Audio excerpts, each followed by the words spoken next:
Having Scrum Masters that have a lack of competence within the context of the team's work, the product owner's work, and the organizational structure means that you're going to be getting less return on your investment. I mean, that's fundamentally what it is. The team's probably going to be delivering less stuff.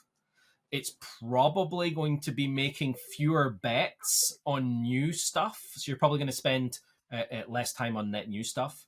And they're probably going to have higher defect rates, right? Because they don't have the modern engineering excellence and DevOps practices that are needed to build awesome products in today's world. There are absolutely teams out there that are doing this without Scrum Masters, right? I'm not disagreeing with that. I'm saying that if you have a Scrum Master with the capability to help a team maximize those capabilities, then you're going to be able to vastly increase your ROI for your team. But you need Scrum Masters with those competencies. Otherwise, all you're going to get is teams that are happier with each other, not teams that are able to actually deliver more stuff. Both of those things are important, but delivering more stuff is where your ROI comes in. What I would want you to do is I would want you to collect some metrics, and you use those metrics to measure the fundamental benefit that the Scrum Masters are bringing you. Okay, bang for their buck, right? So here's some examples. I'm going to use an example over here because I have some data around it. I would want to measure innovation rate, which is the percentage of time that your team spends working on net new functionality versus maintenance and support and augmenting existing functionality, right? So if you're Netflix, that's a new series versus a second season of his existing series, right? Or remastering some older series, right? So that's this measure. I want to measure my on-product index. I want to be measuring the percentage of time that my team members have to work on my product versus having to work on other things, right? So what percentage of time are they actually working on my product? I want to be monitoring my usage index for my product. So I'm looking at the percent, data around how my users interact with my product, right? That's a great metric. And then perhaps if you have let's say you have an app that is installed, I maintain and support one, you have the installed version index. What percentage of people running your tool are on the latest version of the tool, and what percentage are on older versions of the tool? Because that goes to engineering excellence and various things. Let's say you had those metrics.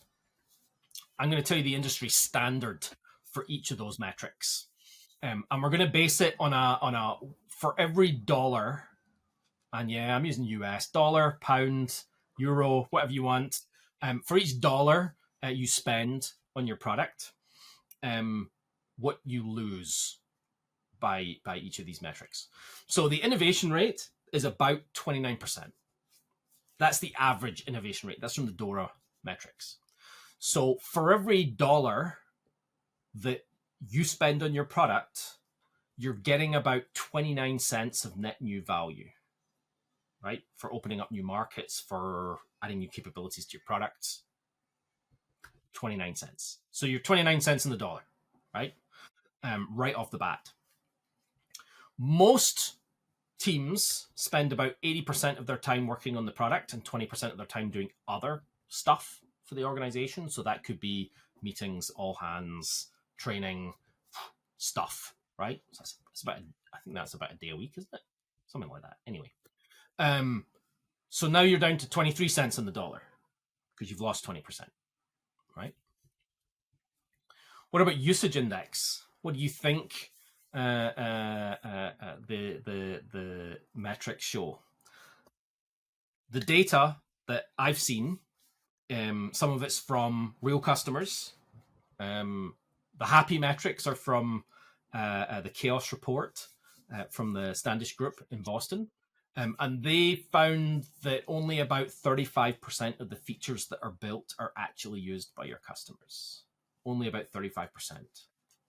Right? That's because we're not changing fast enough. We're not adapting fast enough, 35%. So now we're down to 8 cents on the dollar. 8 cents on the dollar. 8 out of 100, right? 8 cents return on investment for a $1 input. What the heck? That is terrible. 8 cents on the dollar. And that metric is really optimistic.